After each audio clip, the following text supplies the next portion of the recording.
putro dadarśāntakam āgatam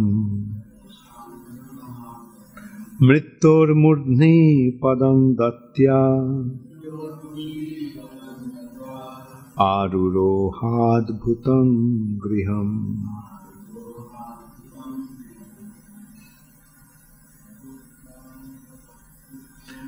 tadottānapāda putro dadarśāntakam āgatam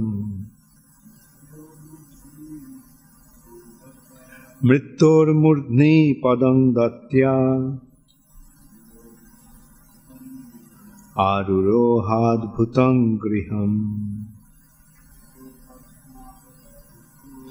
tadottānapāda putro dadarśāntakam āgatam mṛtyor mūrdhni padam dattvā ārurohādbhutaṁ gṛham tadottānapāda putro dadarśa āruroha got up, adbhutam, wonderful, gṛham, on the airplane, which resembled a big house. Translation by His Divine Grace Srila Prabhupada. When Dhruva Mahārāja was attempting to get on the transcendental plane, he saw death personified approach him. Not caring for death, however, he took advantage of the opportunity to put his feet on the head of death. And thus he got up on the airplane, which was as big as a house. Please repeat after me. When Dhruva Mahārāja was attempting to get on the transcendental plane, he saw death personified approach him. Not caring for death, however, he took advantage of the opportunity to put his feet on the head of death. And thus he got up on the airplane, which was as big as a house. Purport by Srila Prabhupada. To take the passing away of devotee and the passing away of a non-devotee as one and the same is completely misleading. While ascending the transcendental airplane, Dhruva Mahārāja suddenly saw death personified before him. But he was not afraid. Instead of death's giving him trouble, Dhruva Mahārāja took advantage of death's presence and put his feet on the head of death. People with a poor fund of knowledge do not know the difference between the death of a devotee and the death of a non-devotee. In this connection, an example can be given.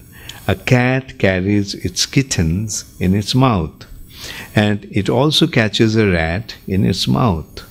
Superficially, the catching of the rat and the kitten appear to be one and the same, but actually they are not. When the cat catches the rat in its mouth, it means death for the rat. Whereas when the cat catches the kitten enjoys it. When Dhruva Mahārāja boarded the airplane, he took advantage of the arrival of death personified, who came to him. He came to offer him obeisances. Putting his feet on the head of death, he got up on the unique airplane, which is described here as big as a house, gṛham. There are many other similar instances in Bhagavad literature. It is stated that when Kardama Muni created an airplane to carry his wife, Devahuti, all over the universe, the airplane was like a big city carrying many houses, lakes and gardens. Modern scientists have manufactured big aeroplanes, but they are packed with passengers who experience all sorts of discomforts while riding in them. Material scientists are not even perfect in manufacturing a material airplane. In order to compare to the plane used by Kardama or the plane sent from Vishnuloka, they must manufacture an airplane equipped like a big city with all the comforts of life, lakes, gardens, parks, etc. Their plane must be able to fly in outer space and hover and visit all other planets. If they invent such a plane, they will not have to make different space stations for fuel to travel into outer space. Such a plane would have an unlimited supply of fuel, or like the plane from Vishnuloka, would fly without it. So, yesterday we discussed about Bhishma Dev's passing away, how he left his body looking at Krishna. And today we have selected this verse which has a similar connotation, passing away of Dhruva Mahārāja. Dhruva Mahārāja was a great devotee, and his life is very illustrious. To begin with, he is the great-grandson of Lord Brahma. Brahma's son is Swayambhuva Manu, and it has been described that Swayambhuva Manu was actually an incarnation of the Supreme Personality of Godhead. And Swayambhuva Manu's two sons were Priyavrata and Uttānapāda. And Uttānapāda had two sons.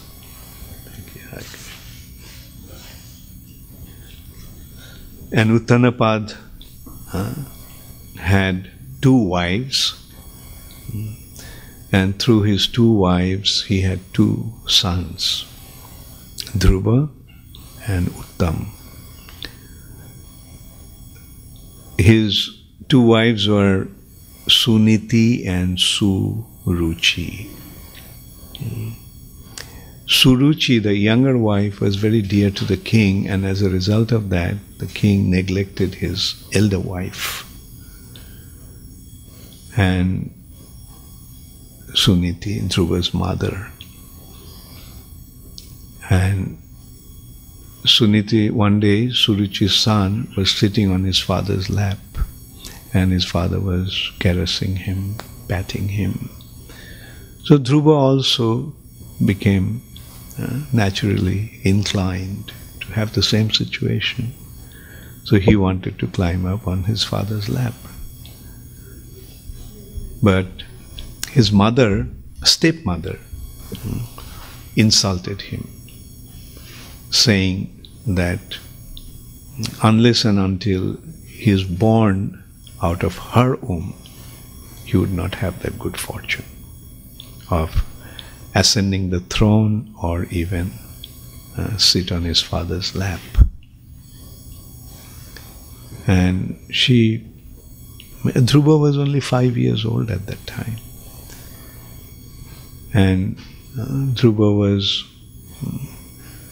naturally insulted when his mother said that if you want to have this good fortune, then you have to perform great austerities to please the Supreme Personality of Godhead. And if you succeed in doing that, then in your next life you'll be born in my womb. And then only you'll be able to become qualified to sit on his father's lap. Narad Muni later on mentioned that how wonderful is the spirit of the Kshatriyas. Just a 5-year-old boy, just these words penetrated his heart so badly, and especially when he saw that his father did not protest. His mother was speaking to, stepmother was speaking to him like that, and his father didn't protest. So he left the place. He went to his mother, hissing like a wounded snake out of anger. And his mother also became very upset when she heard. At that time, although she was very angry, here we can see the nature of a pious person, a good person. What did his mother say?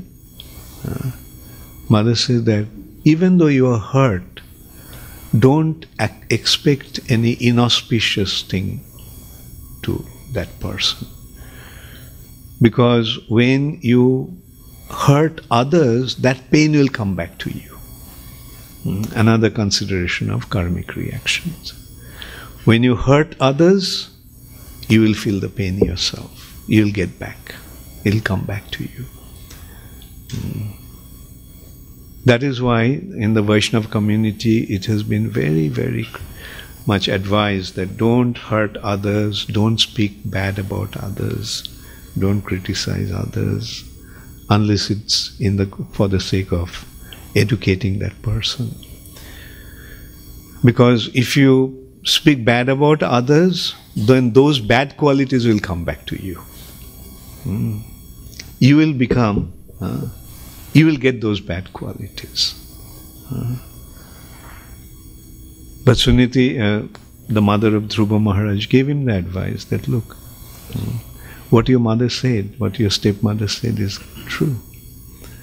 In a situation like this, no one other than the Supreme Personality of Godhead can help you. So yes, go take shelter of him. So what a brave mother giving such an advice. Okay, take to devotional service. And at that time to take to devotional service would have meant leaving home, going to the forest. And that 5-year-old boy did that. He left home, went to the forest, infested with all kinds of ferocious animals. But he was fearless. And that's another thing. Although this child is roaming in the forest searching for Vishnu, searching for Krishna, the animals didn't hurt him. The animals also, because the animals also have the super soul in the heart, in their hearts. The super soul directed them not to hurt this boy, not to harm this boy.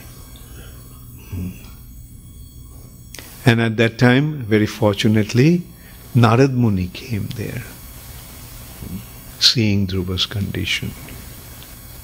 And he advised him that it's very difficult, this process of pleasing the Supreme Personality of Godhead by means of Ashtanga Yoga is a very, very difficult process. It takes life after life. And even then people cannot become successful. And you are just a 5-year-old boy, you are like a little boy. So don't try to pursue that course. Go home. When you grow up, and then probably you can try that. But Dhruva was determined, no, I am not going home. I have come here with a purpose, I am going to fulfill that purpose. And seeing Dhruva's condition, Dhruva's determination, Narad Muni now took pity upon him. And he instructed him how to perform Ashtanga Yoga, how to control the breathing after sitting in asana, proper sitting posture. And by controlling the breathing, one controls his mind and senses, and then one can focus his attention. Consciousness can be focused onto the heart where the Lord is situated, and that is how one can actually perceive the Supreme Personality of Godhead. And he gave the mantra, the 12-syllable mantra, Om Namo Bhagavate Vasudevaya. So Dhruva started to perform This very, very severe austerity. Eating only dry leaves. Then he stopped eating. Just taking some water only after so many days. And then he stopped eating, and then stopped drinking water. Just taking his breath once in a while. And then he stopped breathing. So that is actually the purpose of pranayam. Nowadays people are performing in the name of yoga, asana, and sometimes they perform pranayam. The pranayam, as it has been mentioned, it has three aspects. Inhaling, retaining, exhaling. Inhale, they retain the breath. Kumbhaka, Rechaka, Puraka and Kumbhaka. Exhaling, Rechaka, Puraka, inhaling and Kumbhaka, retaining. And so retaining aspect is the main aspect of pranayam. A yogi stops to breathe. And even nowadays we can see, how many of you have been to Kumbh Mela? Okay, in Kumbh Mela, you see these yogis. They lock themselves up in a trunk. The trunk is buried underground. And after a long time, sometimes after a day or two, they open the trunk and they bring it up. And the Kumbh Mela, I was there in, that time it was in Haridwar, and there was a Japanese lady who mastered that art. She was a disciple of one pilot Baba. The person used to be an airlines pilot before, and then he became a yogi. So that's why his name is Pilot Baba. And she was his disciple, and she did that. She was doing that, and it was one of the biggest attraction in Kumbh Mela that year. So this is how it's possible. Like one can, and in India, it sometimes is such a common thing. Long time back, I remember in Calcutta, once I came out near the bus stop,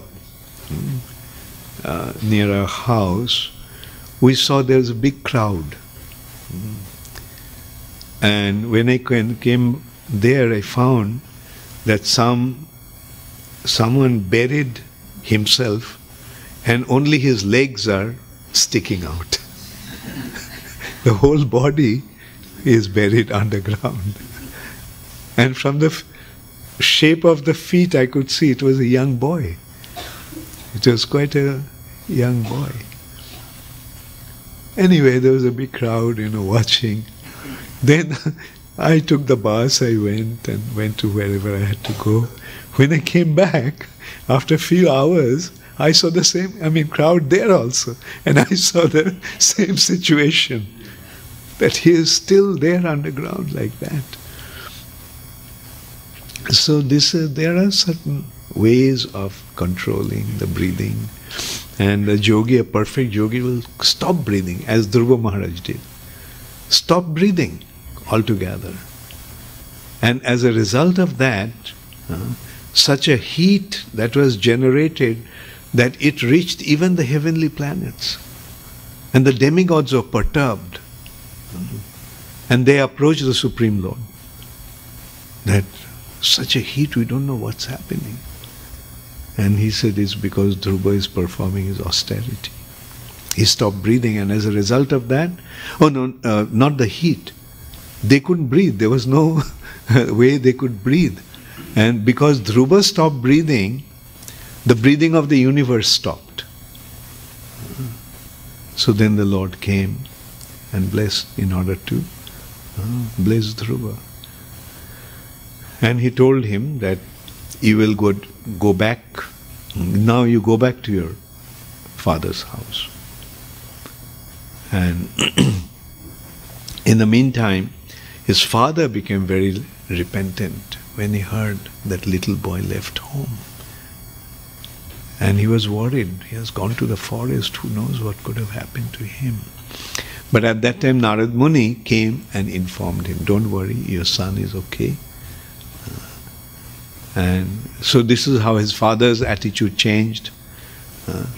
And so the Lord told him that you go back to your father's palace, and in course of time your father will retire from his kingdom and he will go to the forest, and at that time you will become the king. And in this way the Lord told him what he would do, what will happen to him. And he also told him that eventually at the end of his life, after ruling over this universe, not just Earth planet, after ruling for 36,000 years, he will rule over, actually, this island, not universe, Jambuddeep, which is actually the Earth planet, surrounded by saltwater ocean. He will be elevated. He will leave after 36 years of ruling over this planet, he would leave this world, and then he will get a place which is even beyond the super constellation. In Sanskrit it is called Saptarshi Mandal, the abode of 7 sages. Those 7 great sages, Pulasta, Pulaha, Kratu, Angira, Vasishta. So these 7 sages, how many of you have seen super constellation, the 7 stars? That looks like a question mark, very prominent in the sky. And from the upper 2 stars, if you draw a line, it goes to 1 star. And that is the North Star. But that is called Dhruva star. And that star is constant.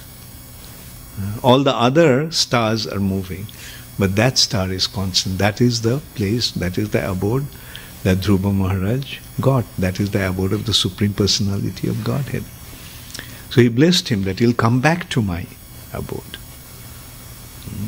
And he'll not go back to the material nature again. Jad gatva na nivartante stadhāma paramam. So in this way, Dhruva Mahārāja was blessed by the Supreme Personality of Godhead. So he came back home. His father was very, very happy. He fell at his mother's feet, stepmother's feet. And already his stepmother Suruchi, was lamenting. But now as Dhruva fell, she was completely overwhelmed with emotions. He embraced the child and begged forgiveness for her rude behavior. So this is how Dhruva Mahārāja returned home. Then his father left the kingdom and he became the king. He got married to 2 wives. One was Shishumar, that's also another planetary system, Shishumar.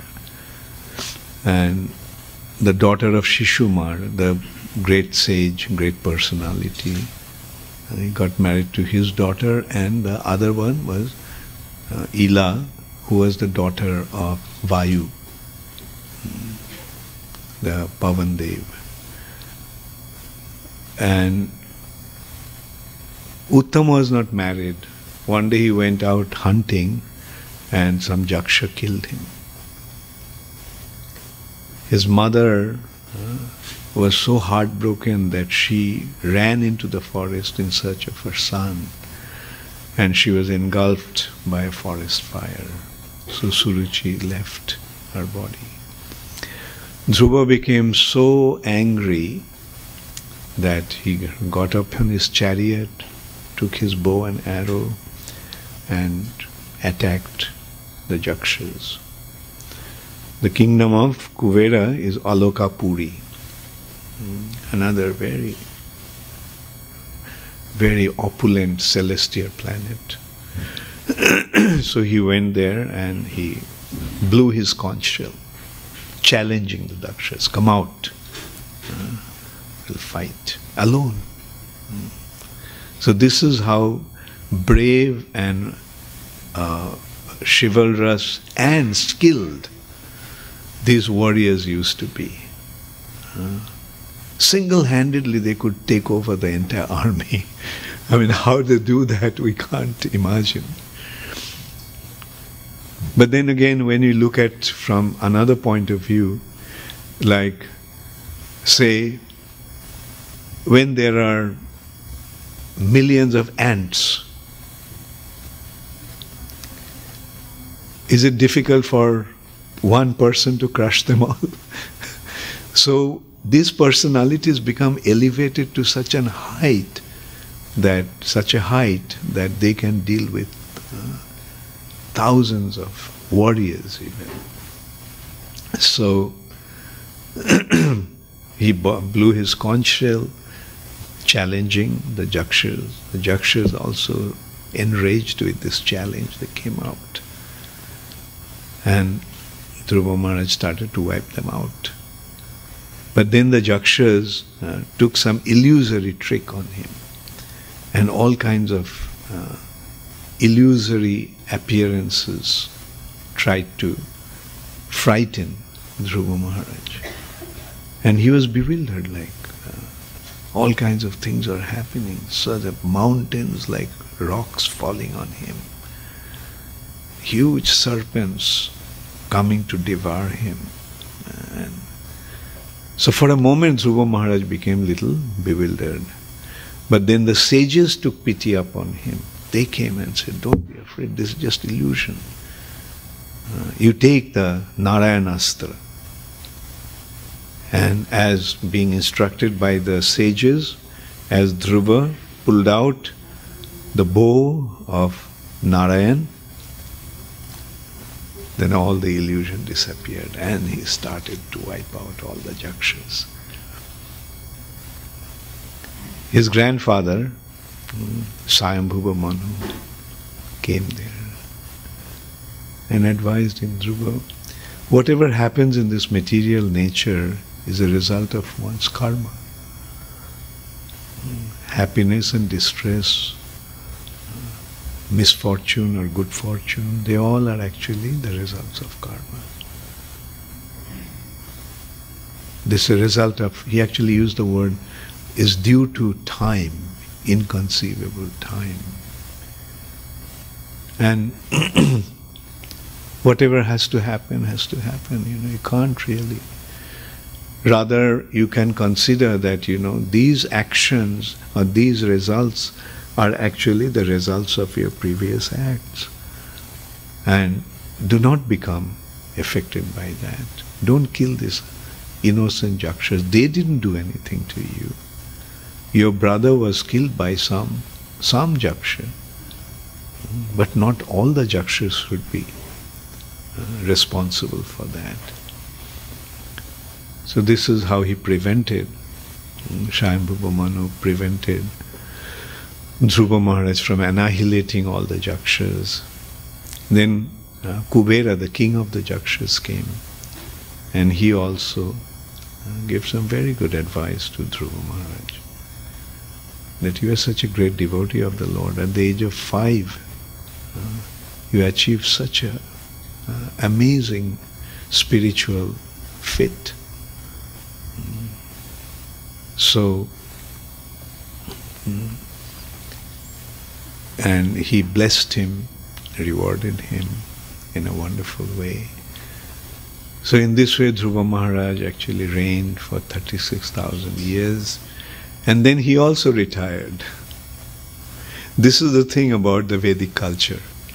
At some point, No matter how opulent the person is, how responsible he is, how, he leaves home and goes to the forest. So Dhruva Mahārāja left home and went to Badarikashram. So this is the indication that Vedic culture gives the informations about a higher reality. Therefore, one can give up this lower material involvement. There is a goal of life which is higher than sense gratification. They accept the responsibilities with a sense of duty. Therefore, they are called Rajarshis. They are actually saints or rishis, but they have assumed the role of a king to guide mankind. Rajarshis. Imam Rajarshayo Vidu. Krishna is telling that this transcendental knowledge was flowing. Generally it flows through the saintly kings. He is Imam Vivashyate Yogam Praktavan Aham Abhayam Vivashwan Manave Prahu. So it's the same line that he is talking about. Vivashwan told his son Manu. This another Manu, Vaivashyata Manu. But this is Swayambhuva Manu, Brahma's son, who was Manu. But this way you can see that the people, those who take responsible positions in the human society, must be properly equipped with transcendental knowledge. Otherwise, how can they lead? They'll simply end up misleading. And that's what is happening in today's world. So-called leaders, instead of leading mankind, they're misleading mankind, setting such bad examples everywhere. And their whole purpose, to get a position, to acquire material benefits. They want to become leaders to exhort or to exploit people to get some material opulence and material benefits. But the Vedic time, Vedic kings, they were not like that. They took it up as a responsibility. They would rather not have that position. Because they know the real feature of this material nature. It's a place of suffering. Like there is no enjoyment in this material nature. Not that you get a big position to get greater enjoyment. To begin with, there is no enjoyment. It's all illusory. Phantasmagoria or mirage. A thirsty traveler, can he quench his thirst running after a mirage? No. Similarly, our thirst for enjoyment cannot be quenched by sense gratification. Because it's not there. The sense gratification doesn't lead to enjoyment, but sense gratification leads to suffering. So, they knew, people, especially learned individuals, those who have been properly trained by bona fide spiritual masters, they're perfectly situated in that knowledge and they used to lead their lives accordingly. So Dhruva Mahārāja, although he was the ruler of the entire earth planet, including the oceans, he left this planet. He left his kingdom, went to Badarikashram, and there he absorbed his mind in thinking about and serving the Supreme Personality of Godhead. Then in due course of time, as we are seeing here, the chariot came from the heavenly planet. I'm from the spiritual world. With two Vishnu Dutas, Nanda and Sunanda. And they told, the Lord has sent you this chariot to go back to Godhead. And then Dhruva Mahārāja went to bath to get purified, said goodbye to all the sages there with whom he had developed relationship. And then he came to the chariot, circumambulated it. And then as he was approaching, about to get up onto the chariot, death came. Personified death. And Dhruva Mahārāja took advantage of his appearance, put his feet on his head, stepped into the chariot. So that's what Prabhupada is saying, the death for a devotee and death for a non-devotee are not the same thing. And Prabhupada gives a very beautiful example in that respect, that a cat carrying the kitten. Have you seen how a cat carries a kitten? With his sharp teeth, grabs him by its neck, back of the neck. That's how a cat actually kills a rat or other animals, or lions, or like the same family. The members of the same family have the same technique. They get the animal by the neck and give a jerk, and that actually breaks the spine.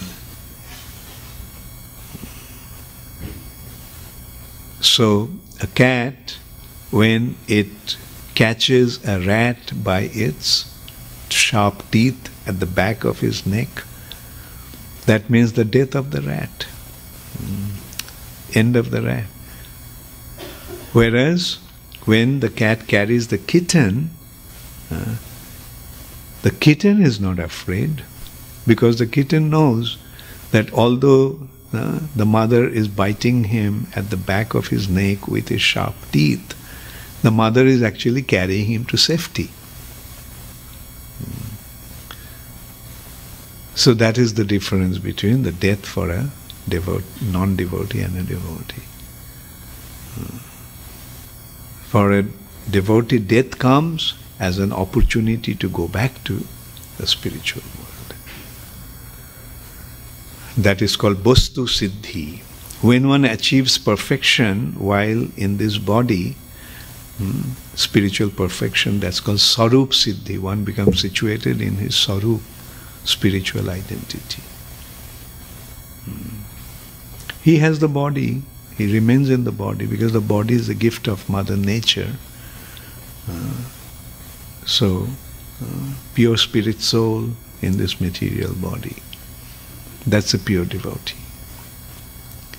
But then, when the time comes for him to leave his body, then he goes back to the spiritual world, and that is called Vastu Siddhi.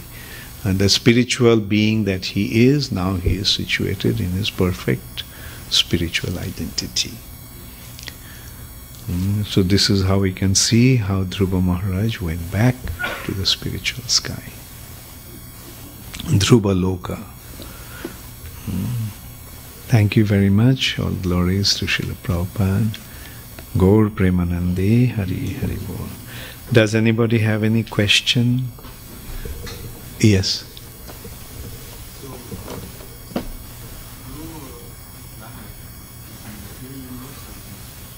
Dhruva Loka is spiritual world. In the material nature also the Lord has his place, like in the milk ocean he has his abode, Shweta Deep. That's the spiritual world. Because there's no difference, although apparently it is in the material nature, But that's the abode of the Lord. Dhruva Loka is the Lord's abode. And that's the center of the universe. All the planetary systems are rotating around Dhruva Loka. Yes?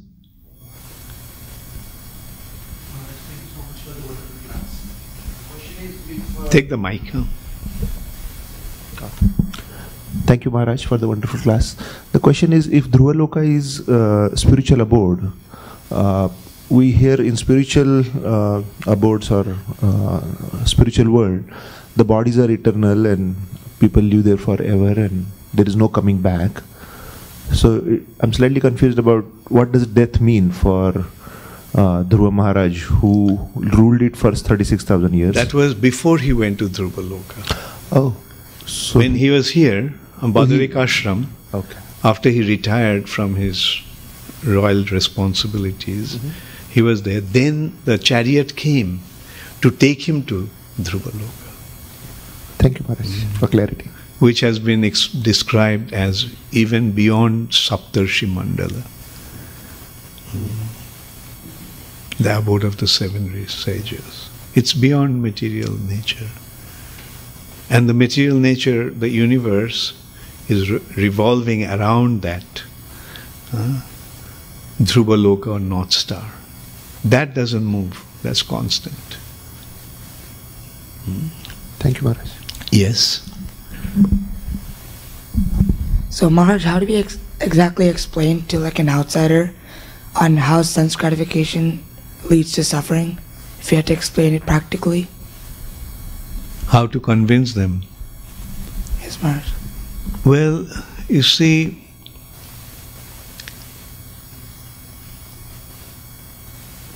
the point is the proper information.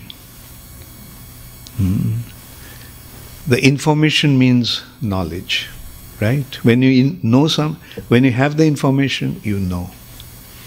Now there can be knowledge from two sides. One is knowledge acquired by our physical endeavor through our senses, and another kind of knowledge is coming from the higher source. So these informations we are getting from the higher source. Say for example, you are just a little boy, young boy. You have hardly gone through your life, but you know, right, that material nature is a place of suffering. How do you know that? Because you got the information from the higher source and you have accepted it. And in course of time, as you go through your life, you will see how true that information is, right? So what they actually have to understand, the importance of receiving knowledge from proper source or proper authority. Like experimentally, we cannot always verify everything, right? Say for example, when you go to study something, say you are studying geography, you are sitting in the class, the book is saying, the teacher is explaining that there are so many continents, in the so many continents there are so many countries, there are so many cities. Although you haven't gone to see, you haven't seen those countries, you haven't seen those continents, but you know, right? Why? Because you got the knowledge got the information from an authoritative source. So that's what they have to first accept. And at the most you can tell him, okay, go through your life, right? Try to enjoy. And after 10 years you come back to me and tell me what happened, right? If they want everything to be experimentally verified, then go ahead and go through your life and see whether it's true or not, right? But I have accepted, you can say, I have accepted the information from the higher source. And I have seen, my father has accepted it, my other devotees in our institution have accepted it. so I have accepted it. Now, why don't you give it a try at least? Like, find out, it's not that there is no enjoyment. There is real enjoyment, but you have to know how to actually experience that enjoyment. That enjoyment is spiritual enjoyment. The enjoyment, the joy that fills your heart. Not the gratification of the senses, but a joy that fills your heart. And as a result of that, when you experience that, sense enjoyment becomes totally meaningless. Okay? Dandavas Maharaj. So thank you for coming to Harulas Prabhu's city preaching program yesterday. It was very good to have you there. So as you see, we are trying a lot of novel techniques, such as the food truck and giving prasadam on the streets and distributing books. But it seems to be a very uphill task. Even after prasadam and books, thousands of books have gone out. Tens of thousands of plates of prasadam have gone out. But result seems to be very difficult. Somehow or the other we got in, but to bring other people in seems to be a big challenge. Yeah. So our way is keep on rendering service, but don't worry about the result. Look at Prabhupada's life. Like 41 years of struggle. Right, from 1920, 44 years actually. In 1922, he met his spiritual master. And since then, he had been trying and trying and trying to fulfill the instruction of his spiritual master. And then, at the age of 66, he started to get some result. Right? So similarly, we have to keep on endeavoring, as you are saying, various ways to distribute this knowledge, distribute this, create the attraction. And Krishna has his way of doing things. Maybe Krishna is preparing us through all these endeavors. And then someday you'll see that thousands of people are coming. Now, if you don't do that, if you didn't do that, when thousands of people came, how would you have dealt with them? Now you are actually learning. Now you are creating the atmosphere where you can have thousands of devotees to deal with thousands of individuals to make them into devotees. You get it? Doesn't matter, they are not coming. Who knows? If you look at the lives of devotees, you'll see that in an incredible way, amazing way, they have become devotees. Right? Like, there's no way of knowing. Like, so many times we come across at least one person that is very vivid in my mind. He's a retired Frenchman, sick, around 70 years old. He had a Bhagavad Gita. Somehow, he doesn't even remember where he got it. It had been sitting on his shelf. Then he became bedridden with some back problem. All he could do is read books. And one day he just happened to start reading Bhagavad Gita. And it transformed his whole life. He became, at the age of 73, he became a devotee. And eventually he became a sannyasi. Like, Krishna made arrangement that he became bedridden. And otherwise probably he would never have touched that book. Started to read the book, and as he started to read the book, it worked on him. Didn't Prabhupada say these books are the time bombs? We are planting these books in different houses, in different areas. At some point they'll explode. And that will be the end of their materialistic way of life. Some prasad, they'll work, you know. I mean, on many of those people that I met yesterday, I mean, I found them to be very favorable. Maybe they still have to go through some phase of their life in order to take to Krishna consciousness. But, you know, we are ready, we are waiting. Our doors are open. Come whenever you feel that you are ready to enter into this domain. And thank you very much for so nicely executing this wonderful responsibility. Thank you, Maharaj. So, Hare Krishna Maharaj. One question is Dhruva Mahārāja is a Dhyana yogi who took to Vishnu, and that's why it's called Bhakta. Sometimes we call him like a greatest devotee, right? But he actually followed his Dhyana yoga. yeah, actually, I mean, if you look at it, initially Dhruva Mahārāja was a Karma Mishra Bhakti. He wanted some material benefit and he rendered devotional service. But then eventually he became pure devotee. Dhruva Mahārāja is undoubtedly a pure devotee. How one begins, that doesn't really matter. How one ends, that's what really matters.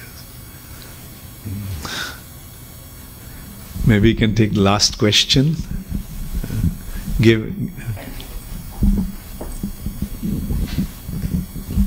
Thank you, Maharaj. Maharaj, quickly, I have just 3 questions. 3 questions? Yes. Okay. From the translation of the verse, we said that Dhruva Mahārāja saw the death personified.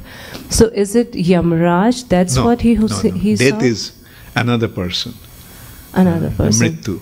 So that means every devotee, if they will see the Vishnu Dutas, they will also see the death personified. That means. Death personified means, you know, the time will come when one will have to die, that is, leave this material body.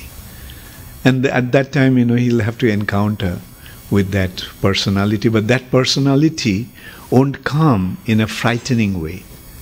Okay. He will come. He will come with folded hands, seek for the blessings of the devotees, as he did in the case of Dhruva Mahārāja. He came with folded hands to seek his blessings.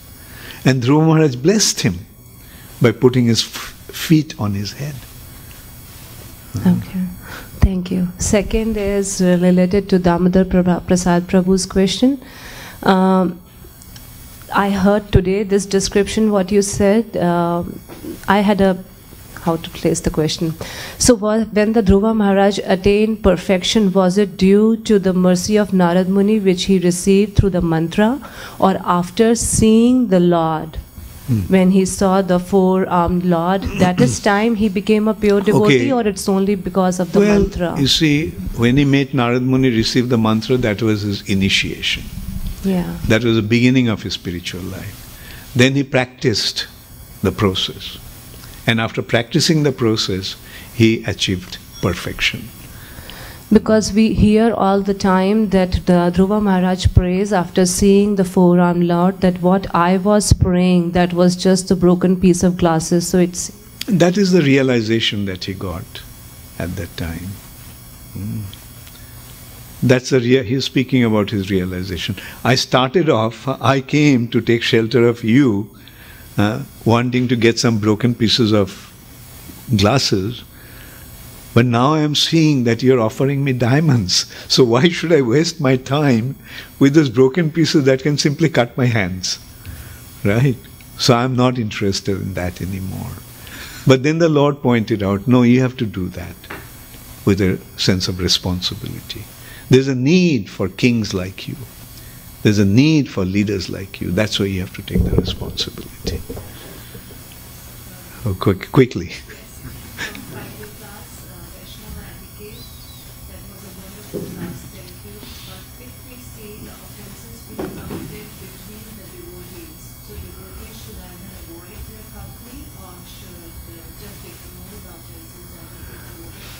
Well, try to rectify him if he's close enough, if he or she is close enough. then advise him. And still, if you cannot do that, then ask the higher the more advanced devotees to help that person out. But if if that person's association can be harmful, then it is better to avoid. Thank you. Hare Krishna. All glories to Srila Prabhupada. Gaur Premanande Hari Hari Bol.